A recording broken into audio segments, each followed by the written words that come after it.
we have our principles, which are all on our website. You can go to the website and read all of our principles. Those are more outward facing, such as see the forest, not the trees. You'll always understand what the downside is. If you can live with the worst case scenario, the upside will take care of itself. Those principles are all out there for the whole world to see. And then we have our promises, which are promises that we make to each other of our level of expectation of what winning looks like. So things such as we will win and lose as a team. I will exhibit a higher standard of work ethic. I will sharpen the saw to be very best that I can be. I will do with excellence. I will do the right thing at the right time in the right way. I will avoid gossip and go directly to the source. I will embrace a culture of healthy conflict. And it's about 25 promises that we're happy to share with anybody, any of your advisors. This is the Business of Advice podcast, where we help good advisors become great business owners. Christopher Zook is the founder, chairman, and chief investment officer of CAZ Investments. He has more than 30 years of experience investing in both traditional and alternative asset classes, which is something we're going to talk about today. This is going to be one really great for our financial advisors that listen.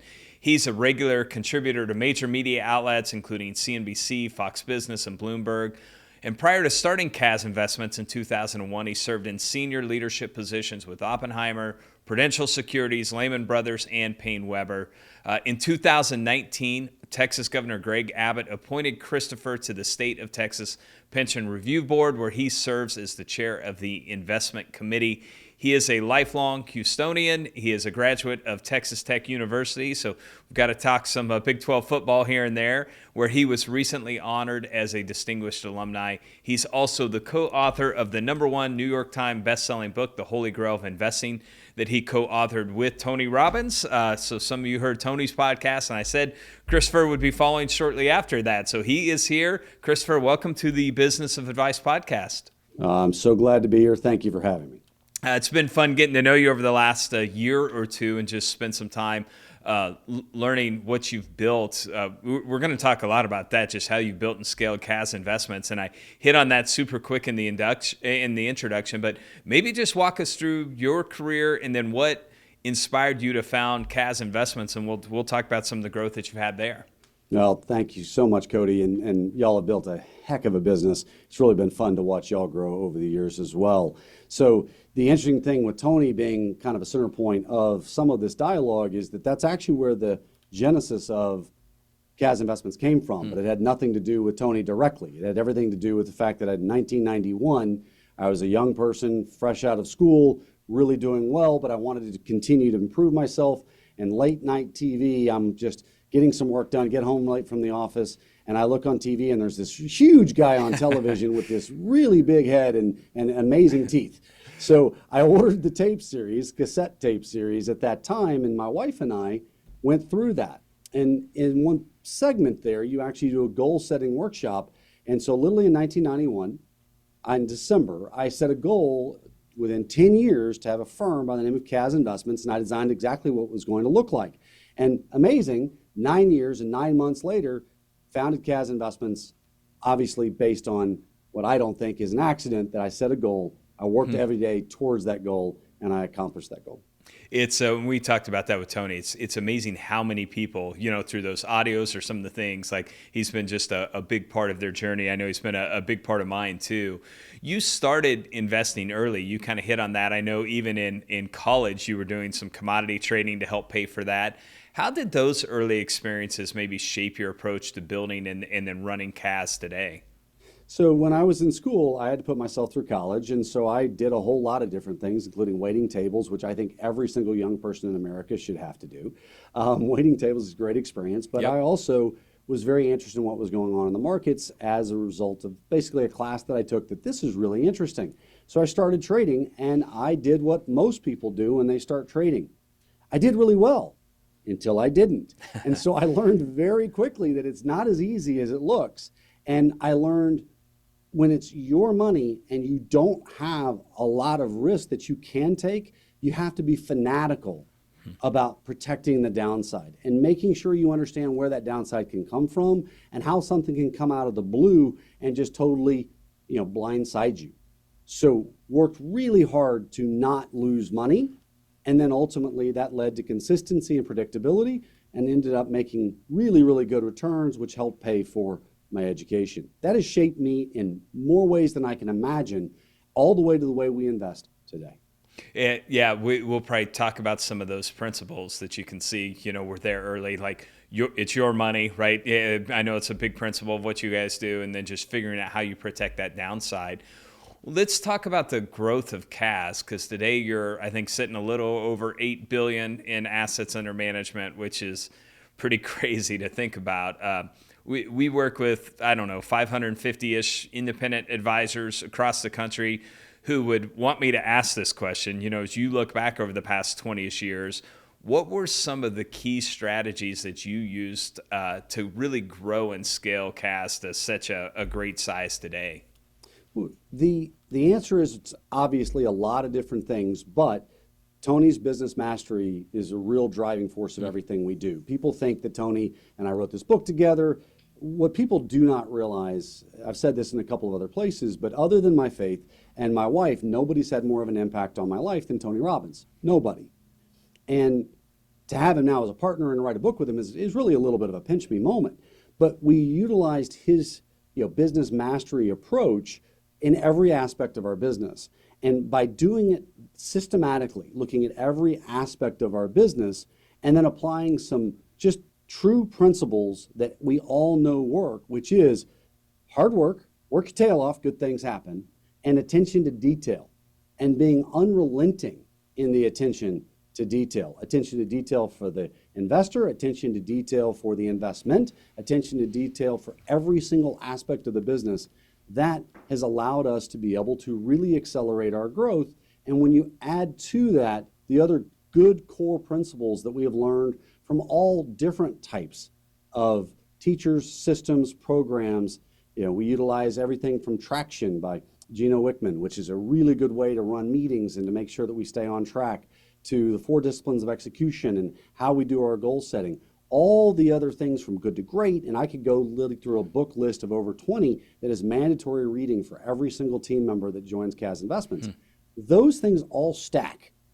And as Tony says all the time, success leaves clues. And so what we've tried to do is to model our business and do exactly what others have shown works and is very successful, and then just apply that hard work, that grit, and that attention to detail, and then just get better every single day. Follow up there, just something you said of as you have new team members join. Obviously, you just mentioned some systems that I think we use that probably a lot of our advisors use, whether that's Chris and 4 disciplines or Traction, scaling up, any of those. So you're making a new team member read all those books. Like, how do you indoctrinate them into kind of the systems that you all are using there? It's funny. The onboarding process, which can absolutely be called indoctrination, is very, very regimented. And this is probably one of the biggest things I learned. The first decade of the firm, I made the same mistakes that everybody else makes. I hired very quickly and I fired very slowly. That is the worst possible thing to do. It is much better to hire slowly, hopefully make it a great fit for both sides, and then fire quickly if it's not going to work out. But so when we bring somebody new to the firm, they literally are not allowed to play the game, if you will, for at least 3 weeks to a month, depending on their role. They are literally in school. CAZ University is a real thing. We take them and they must read every single book. They have to write a brief summary of the book that they read. They must go through and watch massive amounts of video, a lot of Tony's teachings, a lot of his videos that we have and have access to.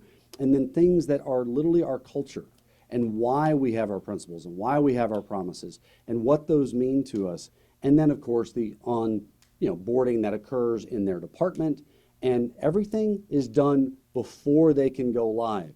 For somebody in capital formation, they're not allowed to go make calls and try to set up meetings. For somebody in operations, we don't stick them in the whirlwind where the whirlwind's going to take away their time from their education and their development. And when somebody comes out of that onboarding, they must sign the promises that we have as a firm, that we say to each other, how we're going to operate. They all must sign that. It then gets framed, it's put where they can see it every single day, because it has a dramatic effect on our vocabulary, the way we interact with each other, and basically the level of excellence that we agree that if you're going to be on this bus, you're going to operate at a very high level of excellence, or you need to find another bus. And they know that. At the end of that 30 days, we don't follow Tony Say's approach, which is, pay people to quit. We don't do that. Yeah. But at the end of the 30 days, we sit down and go, is this going to work? And there have been times, unfortunately, where we look at each other and go, no, this isn't going to work, and we part company. It's better to do it then than 2 years later when there's a lot of damage that has to be undone. That we're very passionate about it. It's been a game changer for our business. That's pretty cool. So it sounds like that's some sort of like, I would say, core values-ish document for the firm. And so I love that. I've never heard anyone say that of like, hey, you're signing and committing to these. Like, we're going to frame it to where you know what you're signing up for. If you don't mind, I know this wasn't something we prepped for, but like, are there a couple of those core values that you think are like very foundational and instrumental to what you all are trying to do and what's been key to the growth? Absolutely. So we have our principles, which are all on our website. You can go to the website and read all of our principles. Those are more outward facing, such as see the forest, not the trees. You'll always understand what the downside is. If you can live with the worst case scenario, the upside will take care of itself. Those principles are all out there for the whole world to see. And then we have our promises, which are promises that we make to each other of our level of expectation of what winning looks like. So things such as we will win and lose as a team. I will exhibit a higher standard of work ethic. I will sharpen the saw to be very best that I can be. I will do with excellence. I will do the right thing at the right time in the right way. I will avoid gossip and go directly to the source. I will embrace a culture of healthy conflict. And it's about 25 promises that we're happy to share with anybody, any of your advisors that want to read them, happy to share them. But what happens is we actually have everyone grade themselves on their promises once a year. And then we have their supervisors also grade them on their promises every quarter, how they're doing, how are they operating within our standards. And one of the things I'm most proud of is when we look at our own self-evaluation as a firm for the last decade, every single year, it's that we work our butts off, we put the interest of the investor first, and we will always do things the right time, the right way, with excellence. Basically, you combine those together, they move. But if any organization, any of the advisors that are, you work with, that you have in your system, if they'll work their tails off and put the client first and always do the right thing, good things happen. And, Tony talks a lot about, just add more value, finding ways to add value. That's a big part of who we are as an organization, and our promises all inform that. The other thing that I don't talk about this much publicly, but I think ties in, I think will really help your advisors, is we coach with those terms. One of the things as an old football coach, I coached high school football for 4 years. I played football in college before I hurt my knee. This is something that every coach will say. Say a few things, say them often, and say them over and over and over until it is literally second nature. Fast hands equals fast feet. Every single football coach will say that until they're blue in the face, and their linemen will actually get it and know it. Well, in our organization, we use our promises. That's the way we coach. Hey, dude, cool. That's not done with excellence. We can do better than that. Or, you know what? I'm not the right person to talk about. Go to the source and avoid gossip. Those kinds of things also are used in the quarterly reviews that we do. We don't do annual reviews like a lot of organizations. We do an annual 360, but we do quarterly reviews because we want constant feedback where people know exactly where they stand, because I don't want to wait 12 months for it to get better. Another Tonyism, which is when would now be a good time. Yep. We're going to make sure that people know this is where we are, this is how we're going to operate, and this is the language, the common terminology that keeps everybody playing from the same play in the playbook. It's one thing I've seen is it feels like the best cultures always have some of this common language, right? That's unique to them, that is repeated. It's a little bit of a transition, I guess, but not completely. It's on topic of what we're talking about. One of the things we talk about, our mission is to help good advisors become great business owners so they can help people enjoy an amazing retirement. And the second part of that, I think, is so key. Like, most of the people we work with, like, they started in this because they love, maybe it's the planning aspect. Candidly, maybe they love the sales side of it, right?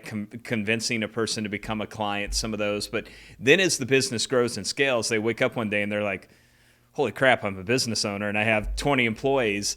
How has that, I guess maybe I'll ask it this way. As you look back over your, 23 plus year now career from starting CAZ, I'm sure when you started it, you were very investment focused. And today you're now leading a big organization. You're the CEO of a big firm. Like, what are some of the most maybe important lessons that you've learned? Or maybe said another way, were there changes or inflection or key points as a leader where you had to kind of shift the way that you were leading or thinking about the business that have been key to the growth? There's about 50 hours worth of content there about all the things that we've shifted and done differently over the years, which I'm an open book about. But to try to summarize it in this way, the first decade, we pursued the Field of Dreams model. We had phenomenal performance. Everybody that was an existing investor of ours was raving fan. But we didn't know marketing really at all. And it was like, this is not a good thing. And we had a seminal moment where literally somebody I knew from the club literally shook me by the collar, almost physically, threw me against my locker effectively, and said, look, I heard you shorted subprime with John Paulson, and you didn't tell me about it. I'm like, you're not a client. You're not supposed to prospect in the locker room. He said, you don't have a right to tell me what my family is interested in. You tell me what you're doing with your money, and I'll make the decision. And since that day, he literally has invested in basically everything we've ever done. So that was a major turning point for the business of like, he's right. I don't have the right to make that decision for them. So now we just started, at that point, we started sharing with people, this is what we're doing. That led to investment advisors wanting to be able to utilize our vehicles for their clients because they couldn't get access to the things that we do. But in order to do that, we had to build out a team. We had to build out a team of capital formation that would be able to communicate with advisors what we're doing, et cetera, et cetera. So I did have to shift. Now, make no mistake, my number one job in this firm is to find the very best investments for my money and for all of our shareholders' money and for you and your advisors and for their clients. That's my number one job. That is what I spend more time on than anything else. What I will say, though, is I did have to become a business owner. And that aha moment was like, as we've grown, it's like, I don't know everybody's name. This is a very different, weird feeling because we've grown so fast. But the processes and the systems is what really was to the root of your question. I am not a systems and a process person. That's not the way I'm wired. I'm a D style on the DISC profile, if you know what that is. Anybody who's watching, that means I just want to go get stuff done. Don't tell me all the steps that I have to do to get it done. I just want to get it done. So that doesn't work in a big organization. You must have systems, processes, documentation, steps, protocols, all those kinds of things. It was when I finally embraced that is where scale comes from, is when I went from being a small business that was limited by the constraints of the business owner, as Tony talks about all the time, and the few people around me, to where we were able to empower others to go out and help us scale. So that process driven, that's why traction has been really helpful for us and so many other things like scaling up that you talked about. Those are things that really helped us be able to multiply, where instead of just being everybody in Houston, now we have people all over the country. One thing, too, I'd love you just to talk on this, and then I'd like to dive in a little bit to like specifically some of the things that you all are doing from an investment standpoint, because I think it's pretty unique, interesting, I think will appeal to a lot of people. But, when you early on when you're starting a business, you tend to do a lot of things. And one of the transitions that I see a lot of maybe our advisors struggle with from time to time is like, as they build that team out around them that can take on some of those duties that they used to do, it's like, okay, how do I find the areas where I can now add the most value in this new role, right? How'd you go through that? And like, maybe another way to ask it too is like, today, what are your like primary duties as like CEO? How's that shifted, and how'd you kind of figure out like, these are my unique strengths, this is where I'm going to spend my time? So I'd love to be able to tell you that transition has completely taken place. It has not. I understand that. Completely transparent. What we have though is, I'm a 100-hour-a-week guy. Everybody in our organization will tell you there was nobody that will outwork me, flat out, period. I don't want to necessarily be that because I have so many hats, though. I don't have a lot of choice. But I have been able to empower really phenomenal people to be able to do a lot of the other things. What we talk about all the time as an organization is what is positive flow and what is negative flow. For so many advisors around the world that we work with, they started, like you commented on, they started the business because of their passion for planning, for actually engaging in relationships, and maybe on the investment side as well. And then what they find is they spend 60-70% of their time doing other stuff. Well, that all of a sudden becomes less fun. And so they have more negative flow in their life than positive flow, and it starts to drain. And then they don't grow as much, et cetera, et cetera. So if someone has that reality, they need to hire someone to do all the stuff that's negative flow. again, going back to the Traction series, a visionary and an integrator concept that's in that book series. So that is where we've really tried to go, is let me do what I do best, which, to answer your question, is find great investments, be the spokesperson, do things like this that I enjoy, and I add a lot of value to the organization, and then ultimately help our capital formation team win. And one of the things that we talk about a lot is what our moat is, and what our moat is size, speed, and complexity. So size, we're very large, we can get into that, but we're very large. You talked about $8 billion. We literally wrote $1 billion check last year into a single investment. We have enormous complexity in what we do because we created structures that are unique and different. Yep. And then we have speed, and it's a real term in the industry. It's called the speed of CAZ. Tony works really fast. One of the reasons we get along so well, if somebody's not going to keep up with the speed of CAZ, they're going to get left behind. Well, where does Christopher fit into that? The complexity side, the structuring side, again, another term, when Christopher goes to the laboratory and what's left of my hair starts flying all over the place, I come out of the laboratory and amazing things happen. Well, everybody wins when I do more of that. So we try to figure out everything that's not that, any of those key priorities, and then have somebody else do it who's probably better at it than I am, because it's positive flow for them and they love what they do every day. I think for everyone to recap that, like finding the things that you enjoy doing, right, and hiring out or putting people around you that can take the things that maybe you don't enjoy as much is important. But you said something else that I think is worth repeating or maybe clarifying is, you're a 100-hour-a-week guy. And what I have found is, and we'll just say advisors, as they build the business and they get more people around them and there's less things that they have to do, there's two paths there. And the advisors that continue to grow and scale, they realize that as the leader, they still have to be the hardest worker, right? Now, that doesn't mean that's the right answer for everyone, because I've seen a lot of advisors where they can build the business to where they can show up 1 or 2 days a week, the business runs great, kicks off great profits, they've built a great business, but then they'll get frustrated or not figure out why they can't scale at the same rate. And I say, it's hard if you're not, as the leader, the person setting the pace and working the hardest, to expect that your team is going to go kill themselves, right, when they see that. So I think there's some simple magic in the fact that you as the leader is still the hardest worker is why the business is growing and scaling like it is also. So you set that pace. It's so true, Cody, and what I'll tell you is, as we talk to advisors, there's nothing wrong with somebody having a reasonable lifestyle in doing what they enjoy and doing it not a lot and doing other stuff they enjoy the rest of the time. That's totally fine. Yep. But if somebody says, I want to grow, I want to prosper, I want to build something that's really unique and very special, it doesn't come as easily as just playing golf, which I love, 5 days a week and working 2 days a week, right? Yep. In order to get what other people don't have, we have to be willing to do what other people will not do. That's a famous quote, not mine. That's obviously been out there for years. That doesn't mean that we have to kill ourselves. And it doesn't mean we don't have our faith where it belongs, our family where it belongs, and our work where it belongs in the scope of things.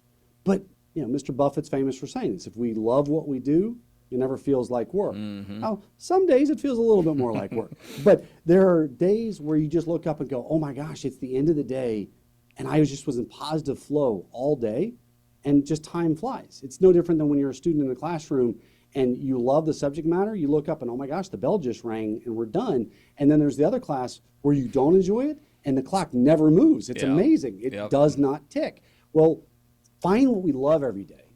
Get other people doing what they love every day.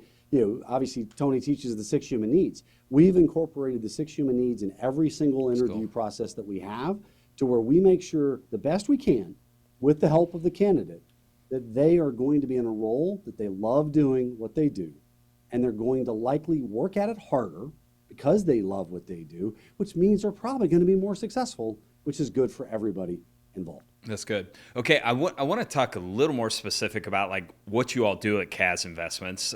I'll start maybe at a high level. Just explain kind of what CAZ Investments is, where you're a little different in the marketplace, and then we'll jump into like some more specific questions. So most people try to put us in buckets that they already know. An investment advisor, yes, we're registered with the SEC. A multifamily office, yes, we work with a lot of families, but we don't walk dogs, we don't pay checks, we don't write checks, and we don't do that service aspect of it. We don't do wealth planning, we don't do financial planning. we are investors. So the best moniker for us really is like the merchant banks of the early 1900s. We spend every waking moment trying to figure out where to put our own money. And then once we decide what that's going to be, we're going to open it up to our entire network, which has grown very large. We have 4,500 investors in all 50 states and 36 countries now. Advisors all over the world use us for their clients because we can get them things that they can't get anywhere else. But it always starts with, my dollar is going to be the first dollar in. We're going to be the largest investor in everything we do. So that's the drive. And we're purely alternatives focused, which is why $8 billion is a good size firm. Yeah. But in the overall scope of $1 trillion firms, it doesn't sound that big. But all we do is invest in alternatives. So we're actually bigger in alternatives than North Carolina, the University of North Carolina, bigger than Rice University, bigger than many endowments, foundations, public funds that people know of, because we only do alts, and we will obviously recycle capital as we get it back. So we're actually 182nd largest private equity investor in the world. And that is because we're just so focused on finding great investments in the alternative landscape. That's good. So I heard you talk, it was on some podcasts I listened to you on, that CAZ, you all review over, I think, 1,500 opportunities annually, and then there's only a few that you end up investing in. So I'll ask it this way, as someone who is presented quite a few opportunities myself, I'm just curious, is there a method or approach you and your team use to really analyze those opportunities and where and what you're going to invest in? So we have a very disciplined process, and everything starts thematically with us. Just the way my brain works, it's worked its way through the organization. Find the theme, find the best risk reward within that theme, and then find the best vehicle, opportunity, partner, whatever it may be, to execute on that theme. Shorting subprime is just such a great example. We believed the housing bubble was going to burst. I didn't know how to short a house. So I had a relationship with John Paulson that went back to 1994. He told us what they were doing. It took 45 minutes for me to be convinced that was a great idea. It took 45 days for me to understand what the heck he was talking about, right? Once we did, though, we created a vehicle for our personal capital and our shareholders and our network to be able to do that. Find the theme, find the best risk reward, find the best opportunity, in this case, partnering with John. So when you think about 1,500 investments during the year, if it doesn't fit a theme of ours, it's an immediate no. Yep. We take great pride in being the fastest no in the West. So we will immediately pass if it doesn't fit one of our core themes. Then from there, some of it's just a PowerPoint in a garage. Those are easy to pass on. Then after that, because our network is so large and we've been in the industry for so long, it's not 1 degree or 2 degrees of separation from us being able to figure out, are these good people? Do they have a good track record? Do they know what they're doing? Are these people that we can count on to deliver in good times and in bad? And if so, now we're going to dig in and we're going to do a lot of work. And so what you end up is quickly 1,500 becomes 150. And so we have 10 to 12 a month that we really got to actually dig in. We have a great team. We're going to do all the operational due diligence, the investment due diligence, all the things you would expect us to do. But we're not doing it on 1,500. We're doing it on the 150 or so that actually get to the bottom of the funnel. That's good. I've heard you mention kind of those overriding principles, and you've kind of said them throughout even our time together that I thought are pretty unique. Maybe you can hit on those because it could set up maybe a few additional questions. But I've heard you say, you invest your own capital, right, in any deal that you're going into. I think a lot of times maybe the largest investor in some of those, but maybe just talk about some of those overriding principles that are a little different or unique in the marketplace also. I'll answer the question, Cody, exactly the way you asked it, but I'm going to add something to it for the benefit of the advisors. Perfect. If an advisor does not stand out in the marketplace, they will be just that, a commodity. Don't be a commodity. The best way to stand out is to have things that people know you for. What is your UVP? That's good. Unique value proposition. For us, we put our UVP everywhere, in every conversation, in every piece of literature that we have, in every presentation. We're the largest investor in everything that we do. We have $650 million of our own capital between our firm, our shareholders, and our team in our investments. Out of our $8 billion, $650 million of it is ours, and we're the largest in everything that we do. Number two, we can get you access to things that you're unlikely to be able to get anywhere else. People are not going to be able to get a piece of Aston Martin's Formula One team just by picking up the phone and calling somebody, right? Or owning a piece of an NFL team, or owning a piece of, of a world-class asset management firm, right? That's not going to happen. So somebody's got to write a $100 million plus check to get access to anything that we're doing. And even if they can get access, it usually is a lot more expensive. And the third is we are freakish about alignment. That's actually a real term. We are freakish about alignment. In many cases, not all, we don't even charge management fees. We just take a percentage of the profits. So if we're the largest investor in what we're doing and we don't get paid unless you and your clients make money, it doesn't mean it's going to work, but it means we are 100% aligned in making the firm belief that it's going to work and doing everything we can to control that outcome. And that UVP process, every advisor should be able to sit in the first meeting with a prospect to where literally, I was so proud. This literally happened last week. One of our clients, one of our advisors, literally was talking to another advisor at an event we hosted in New York. And what I heard from him, the reason I work with CAZ is they can get me stuff that I can't get anywhere else. They are always the largest investor in everything they do, and they're so aligned with us. And I was like, that's awesome. Yeah. And if any of our clients can become our advocates, that's obviously going to be a referral machine and help us grow our business. Well, I think you said it for advisors, which I think spot on. Honestly, any business owner, if you can get down, here's like the 3 distinguishing things that we do that nobody else does, and just repeat what I've seen in everything you all do and the time we've known each other is like, you repeat that all the time, right? To where it's just you're hammering that home, and it makes it really easy for people to explain what you do. Maybe talk through, because you said, hey, this has to fit one of our themes. You kind of mentioned a few of the things that you all invest in, but give it a high level just for everyone listening. Like, what are some of those core themes or the things that you're getting people access to that are unique and different? So the biggest theme of all is the growth of alternative investments as an asset class. Mm-hmm. So we, for the last decade, have seen this continue to grow. And as a result, we thought, what's the best risk-reward way to take advantage of that theme? And that is, why just invest in the space when we can actually be an owner of the space and actually own a piece of the firms that are collecting all this new money that is coming into the alternative space. So then what's the best way to do that? Own GP stakes in private asset management firms. So we now have over 85 different firms that we own stakes in. That's an incredible risk reward, positive asymmetry, and other things that you probably have heard from others. But that's the biggest theme. The second biggest theme is one that every single person will also agree with, which is cord cutting. The movement from broadcast and cable to streaming. That is not going to go the other direction. Well, the best risk-reward way to take advantage of that and the most advantaged way to take advantage of that is to own professional sports teams. So we now own, along with our partners, over 30 different franchises, everything from Major League Baseball to National Basketball Association to hockey to soccer to European football to Formula One. And most recently, the NFL is the last league to allow private equity firms to be able to participate, and we expect to be one of the largest capital providers in that space. The other themes are, these are going to be shockers. Nobody's going to ever heard of these before. Disruptive technology, it's a big deal. It's going to continue. Healthcare for an aging demographic, it's a big deal. It's going to continue. We do see that. Other sub-themes that are massively important is energy.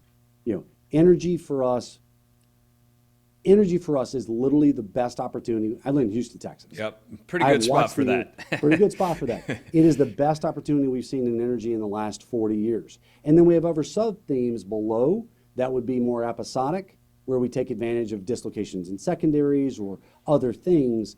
But what we are focused on is where the theme's going to persist for multiple years, where we can participate in that tailwind. And again, we can make money when there's a headwind. When we shorted subprime, there was a big headwind. But it's a lot easier to make money when you have a big tailwind. Mm-hmm. It's going back, you talked about professional sports and the cord cutting and some of that. And a friend of mine is one of the owners of the Dodgers and owns part of the Lakers, bought Chelsea Football Club. And I remember him telling me, this was probably 10 years ago now, they bought the Dodgers.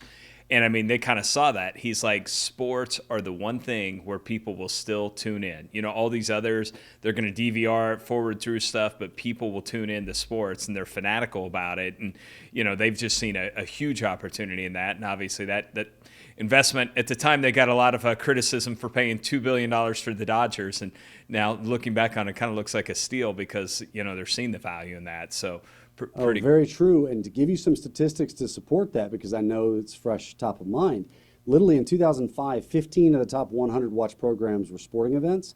In 2003, 97 of the top 100 were sporting events, and 94 of them were NFL. So you're talking about a dominance because everybody, I mean, when's the last time I watched a commercial? It was only on a sporting event, period. So when you combine that with the stickiness, and you use the term fanatics, that's what fans are. They are fanatical, and it's a multi-generational dedication to a sports franchise. That obviously is very reliable and resilient. And oh, by the way, it's a legal monopoly in the United States. Nobody's allowed to compete with you, which usually means you're going to be successful. Yeah, I remember they seem to always go up in value, right? I remember they paid $2 billion, and he's like, we also got, to renegotiate the local media rights, which they sold that for, I think, $6 billion. We got 350 acres of land. We own our stadium, all this. A few years later, when the Clippers were sold, Steve Ballmer paid like 2.6, doesn't have a stadium, no land, didn't own the TV rights, any of those things, right? So you just see that appreciation on those. So I'll ask one final question kind of in the space of what you do, and I think as our advisors think about this, but then want to jump into the book a little too. I actually had an interesting conversation with one of our top advisors within the last 60 days probably. And he told me, he said, Cody, I almost feel like we've gone too far with like financial planning.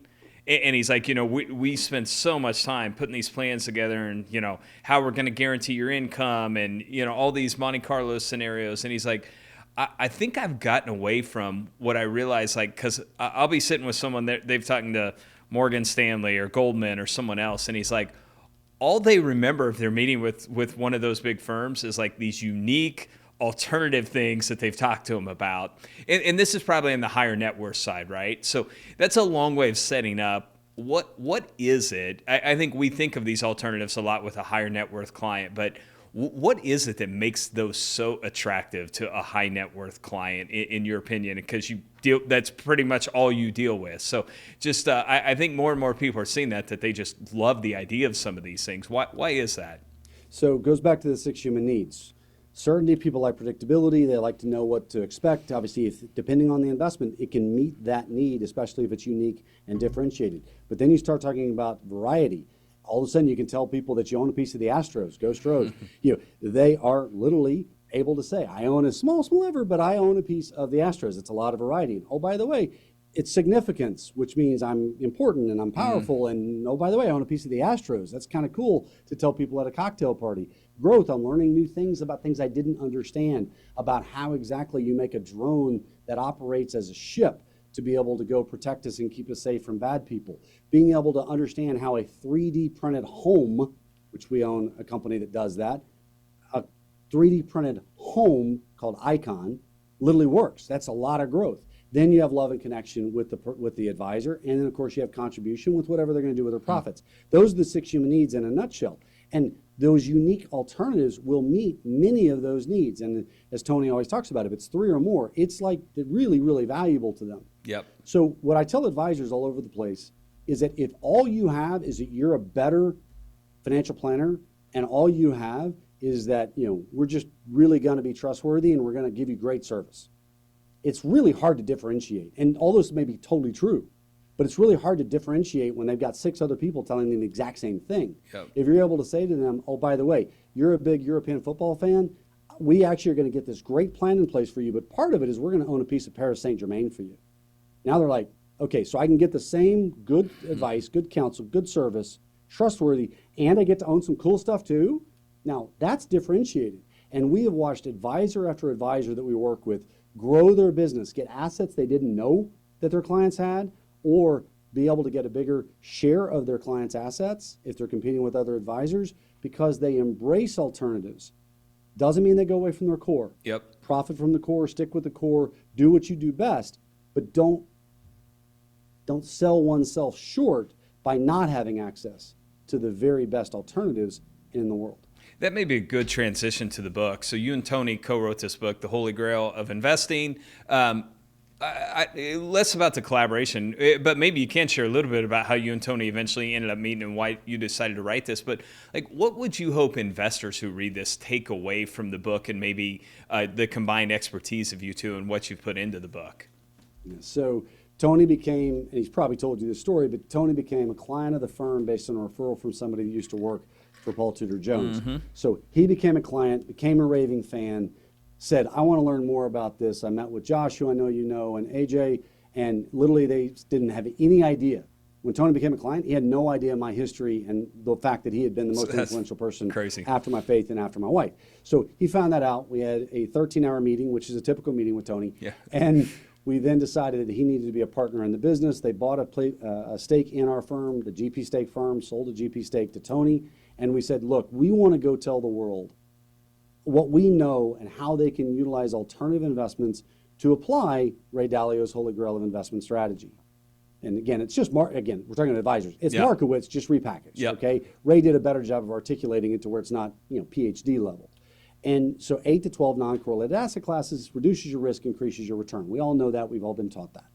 So we said, let's go make sure we do that, but let's write it in such a way that people will find it very interesting and informative, but will also help them actually execute on the strategy.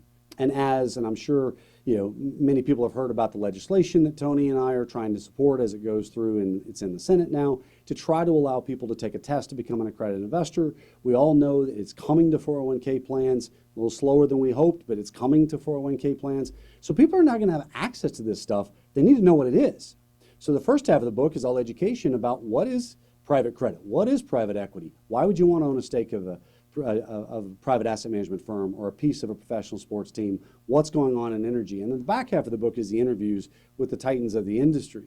But the most interesting thing when people ask about the book, I love to get into the weeds and get into the detail. I'm a little nerdy in that regard. I want to tell everybody something that they need to know. And Tony would read that chapter and he would look at it and goes, Christopher, this is exactly what people need to know, but they don't care. So he would take it and then make it much more interesting. And I would say, Tony, that is much more interesting and much more entertaining, but we got to make sure that we actually tighten it up to be as accurate as we possibly can and make sure that we meet the compliance tests and ultimately allow people to have everything that they need in order to be successful. And that's why it's got this really good blend of the best of what he brings and hopefully the best of what I bring. And what we really have been proud of is there are many of our advisors. They will give a copy of the book to every prospect or take it to a quarterly meeting, and they will say, look, I want you to read this. We're going to talk about this next quarter because you need to have more alternatives in your portfolio. Don't be afraid of them. Embrace them, and they can absolutely help you accomplish your objectives in a smoother roller coaster ride than what we're doing before, but you need to read it. We have another advisor, literally I saw last night at an event. He gave it to his son, who loved it, who's in college. The son said, hey, Dad, would you mind giving one of the book to every single person in my fraternity? Because he felt like they all would benefit from that foundation to be able to be prepared for investing. That's cool. So I think all of us, I think, see this, especially in the advisor community. Alternative private equity is growing pretty rapidly, but how do you foresee that space evolving over the next, let's say, 3 to 5 years? The democratization of alternatives is a wonderful term. It's really happening. And we've seen this from several public companies where they say they're going to do more in revenue from the high net worth world than they actually do from the institutional world within the next decade. I think they're right because the high net worth world is so much, it's actually bigger than the institutional landscape. And it only has, depending on what survey you look at, 3% alternative investments compared to institutions that have on average roughly 20%. Yep. So when you talk about very high net worth investors, it gets into the 40s and even high 40s, depending again what survey you look at. So we think the industry is going to continue to embrace alternatives. The high net worth investors will realize that you don't need to have every single penny available tomorrow to you, right? Now, at a certain level of wealth, you might need that. But once you get to a higher level, you don't really need every single dollar. And what we're doing, and others are doing as well, is trying to create an improved liquidity profile to where somebody doesn't buy an asset and they know they're not going to see the money ever again for 15 years. That's not really tenable for most high net worth investors. institutions, foundations, maybe. But what we are doing is working on improving the liquidity profile for investors to be able to own assets they would never be able to own another way, but with a liquidity profile that works in their financial plan. It's good. I think you talked in the book, one of the things that I thought was great, at the end, you interviewed all these titans in the, investment world. So legends like Robert Smith of Vista, who I know you all are investors in his firm, David Sachs of Kraft Ventures. I think a lot of people know him now with the All In podcast, how that's blown up. But were there any key lessons or maybe even things that you learned from spending time? I think there were probably 12 to 15, of these kind of titans that you all interviewed. Any key lessons you took away from them? I absolutely learned a lot personally. I know all of those individuals, so I've talked to them many times, but it's different to talk to them briefly. Yeah. It's different to actually interview them and learn a lot more about them. So I learned a ton. The key takeaways were the funny one that I tell everybody, there's very few things that all of the people we interviewed agreed on one single thing, but all 13 of them agreed on one key point. We asked everybody, when you took over this role or started this firm, whichever the case might be, what is it you wish somebody would have told you that they didn't, and you just literally had to learn as you went? And the answer was uniformly across the board that people are challenging. And as to quote one of them, mo people, mo problems, right? It literally is, every one of them said, you have to have a plan for how you're going to scale, grow people, maintain culture, etc.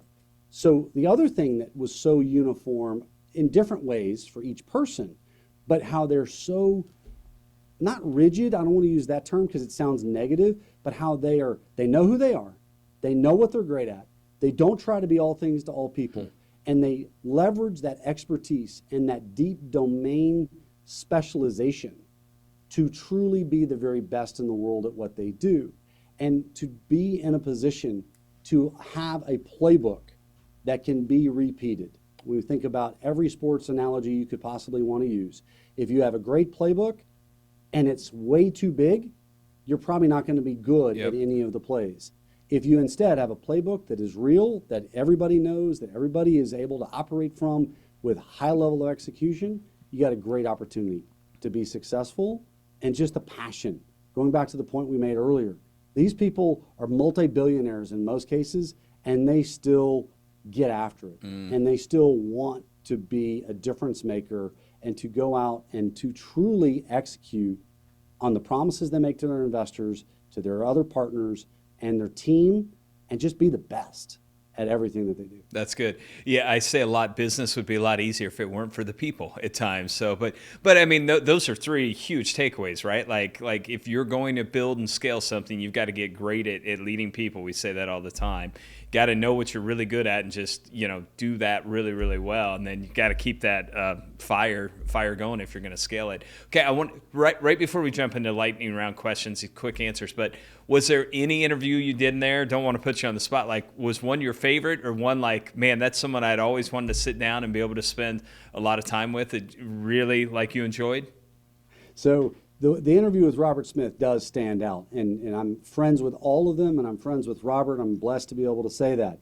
At the start of the interview, I said, Robert, Tony, the two of you and me, we can all talk by ourselves for 2 hours. We have 60 minutes for this conversation. We've got to keep it tight. We've got to stay on topic. Everybody agreed? Okay, great. Let's go. 3.5 hours later, we were finished, okay? Because we just kept going. Robert just kept telling his assistant, I'll get there. But we were having so much fun. It was fascinating because he has such an amazing personal story and personal journey. And so the microcosm that is in the book, I think, does a really good job of capturing that. But even as much time as I'd spent with Robert before, he's got so many amazing stories and wisdom to be able to share with what it takes to be successful that I think every single young person can learn from and will set them on a path to be successful, because success leaves clues. He has amazing clues that he has been willing to share that others can use. Yeah, I feel sometimes his story is probably not told and celebrated enough. It's pretty incredible what he's built. So that's a good one. So everyone should pick up the book and read it. Just the first half, like you said, great insights into so many of the alternatives and things we're talking about. But I think just being able to read those interviews too at the back is pretty fascinating too. Okay, let's jump into some lightning round questions. Can be quick answers here at the end. We ask everyone, but going back to COVID, I say a lot of leaders probably learned maybe a new lesson through that, or something that like reinforced something in their mind. But is there one lesson that you like took away from that period that you'll carry forward for the rest of your career or life? Sometimes when things happen, it allows us to do things that we know we should have done that we've been putting off. So when something like COVID happens, sometimes you just have to bite the bullet and do the things that maybe you haven't wanted to, whether that be, I know several people where they closed divisions that they knew that they should have closed a long time ago, or they let go of people that, it's always hard to let go of people, but they knew they needed to. And so they let those people go. And, maybe it's a little bit of a cop-out that they used COVID as the excuse for that, but ultimately they knew they needed to, and it just forced them to take action. The other thing is over-communicate more and more and more. It's always been a tenet for me in my entire career. But in a time of uncertainty, for advisors, don't go onto your desk. You can't. You got to be over-communicating, the one who's there for them all the time. It's going to be all right. Here's what we're doing. Here's what we're seeing. Here's what we're thinking. Be honest. Have integrity to say if you don't know, but more than anything else, just be in front of them. They will remember that, and they will be more loyal to us because we have been loyal to them when it was hard.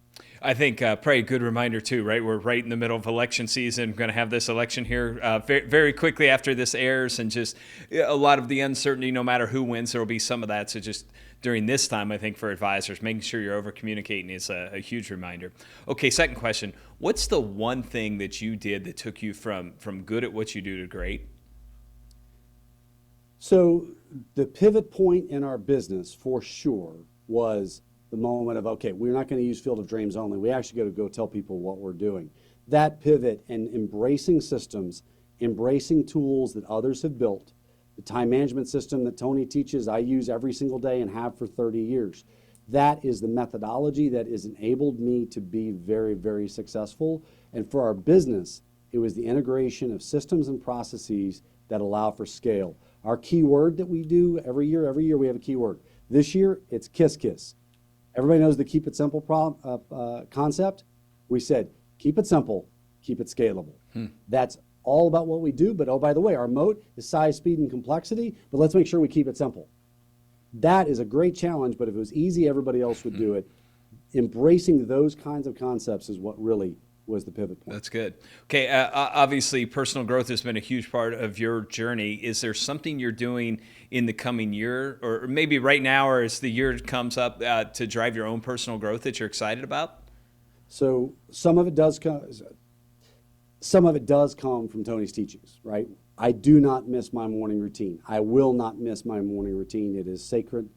Every day, my Bible study every day, my exercise every day, my focus on my mental strength, games like Lumosity and chess and other things that will help me, continue to be strong.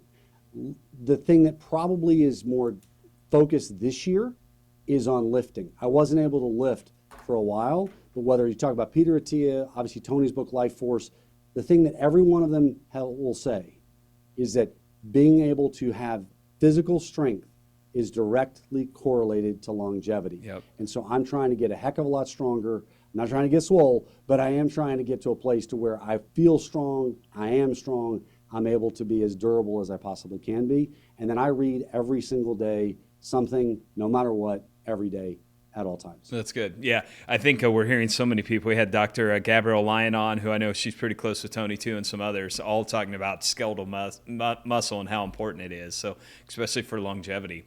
Okay, fourth question. I've read a lot of books, obviously. Can't be the one you wrote with Tony, but is there one book that you've recommended most to other entrepreneurs or maybe even financial advisors, since we've talked a lot on that topic? So the one for sure is the 4 Disciplines of Execution. We talked about it earlier. I know you're familiar with it, but for the audience's benefit, it is a book that literally helps set better goals. And we have a big, hairy, audacious goal as a firm, which is straight from good to great. That is, we want to make $20 billion of profits for the investors in our funds over 20 years. But then inside of that, you got to have smaller goals between now and 20 years. That is the wildly important goal concept that they teach in that book. It has been a game changer, but also it can apply to our personal life as well. It's not just business. The same concepts can apply to our health, our finances, our faith, our relationships.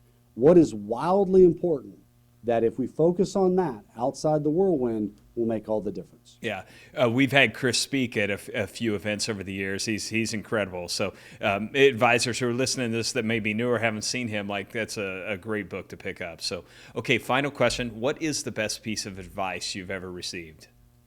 Got to go with one that I got from Tony, which is where focus goes, energy flows.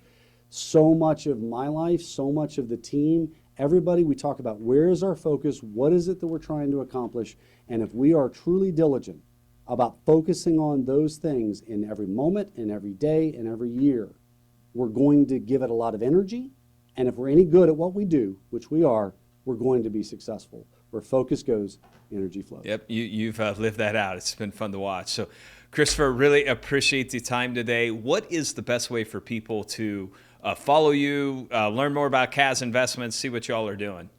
So CAZinvestments.com is the website. That is the best place to go to be able to see what's happening as a firm. We're also very active on LinkedIn. We do a lot of educational material there, things that won't go on our website. So I encourage you to follow on LinkedIn. And then also, I'm just new to X with the book. We launched me on X as well. So we do have presence. But LinkedIn is a great way for advisors to keep really in touch with what's new and what's happening and get a lot of educational content from CAZ in addition to our website. Appreciate the time again. For people listening to this, make sure you share it. Remember, our world needs great leaders today more than ever, so go be great. Christopher, again, appreciate the time. Oh, it's my pleasure. Thank you for having me.